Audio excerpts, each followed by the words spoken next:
একদা তিনজন লোক রাসূলুল্লাহ সাল্লাল্লাহু আলাইহি সাল্লামের ইবাদত সম্পর্কে জানার জন্য তার স্ত্রীদের নিকট এলো।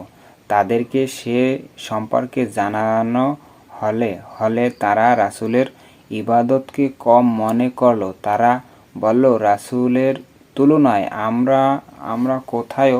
আল্লাহ তো তার আগেও এ পরের সকল গুনাহ সম্পর্ক মাফ করে দিয়েছেন।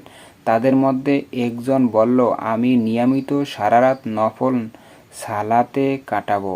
আরেকজন বলল, আমি নিরবিচ্ছিন্নভাবে সাওম রাখব। তৃতীয়জন বলল, আমি নারীর সংস্পর্শে যাব না, কখনো বিয়ে করব না। এসব জেনে রাসূলুল্লাহ সাল্লাল্লাহু আলাইহি সাল্লাম তাদের কাছে এসে জিজ্ঞেস করলেন, তোমরা কি অমুক অমুক কথা বলেছ?